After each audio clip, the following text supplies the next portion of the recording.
Toto tu je môj Rams BMX-ky. Mám už tu vyše 4 rokov a možno aj viac a chcel som ho vždycky nejak využiť. Chcel som si postaviť vlastnú BMX-ku. Myslel som si, že to bude úplne jednoduché na prerábku, ale mýlil som sa. A riadne. Hneď prvé, čo som spravil, som sadol za počítač a išiel som sa pozrieť, aké drahé sú súčiastky. No, nakoniec ma nezaskočila cena, ale zaskočilo ma, koľko súčiastok, koľko rozmerov a koľko toho všetkého budem potrebovať. Bolo mi jasné, že na postavenie celej BMX-ky budem potrebovať strašne veľa tých dielov, ale nečakal som, že každý jeden diel má svoju kategóriu. Napríklad ložiská. Posraté ložiská. Si myslíš, že to je iba ložisko, že vybavené, že to tam iba pleskne, že ono to jede. Nie, každé vlastné ložisko má svoju kategóriu, takže sú tam štandardné, integrované, semi-integrated a tam prichádza veľa ďalších problémov s týmto. V jednoduchosti bol som úplne stratený, nevedel som, čo mám za rám a nevedel som, aké súčiastky budem potrebovať. Tak si jediné, čo ma napadlo, je YouTube. Áno, YouTube. No teraz, ako to editujem, tak som ma zabudol povedať, že prečo. A v jednoduchosti všetky informácie som tam našiel a môžeme sa ďalej do toho pustiť. Celkovo môj set vidlica a rám bola vyrobená na štandardné ložiská, ale ja chcem integrované ložiská.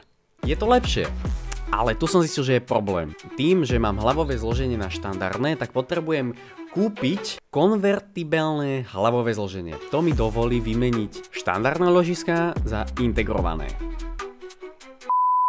Aby som vedel, čo všetko má dať dokopy, tak som spravil zoznam, ktorý je rozdelený na dve časti. Prvá časť sa nazýva predná časť a druhá časť sa nazýva zadná časť. V prednej časti určite budeme potrebovať konvertibilné hlavové zloženie, ložiska, vidlicu, predstavec riadidla, gripy. A za to, že som chuj a nečítam dobré popisy produktov, tak aj celé predné koleso. A na druhú stranu, na zadnú časť budeme potrebovať stredové zloženie, kľuky, reťaz, ozubené koleso a sedlo. A jediné, čo teraz zostáva, tak je.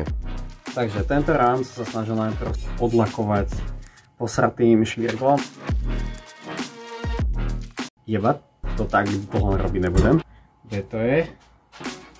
Takže teraz toto idem celé našvierglovať a potom pekne krásne to natrem a počkám.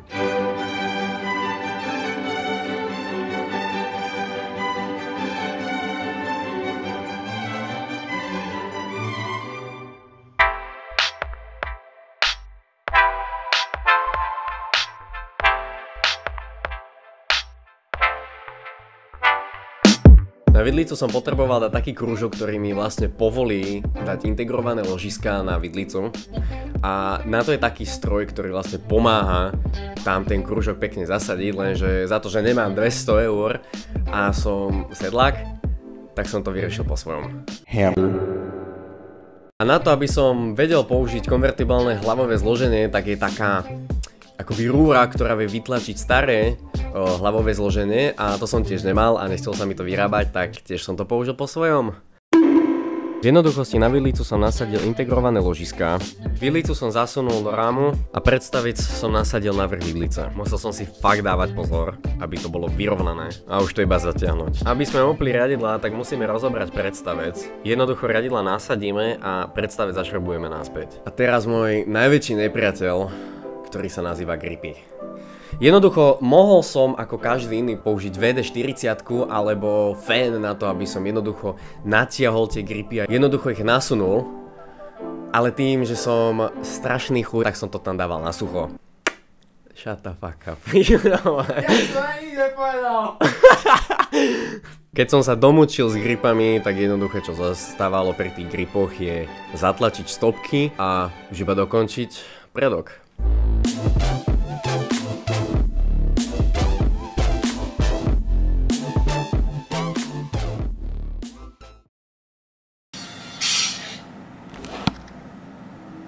A co ja z tym?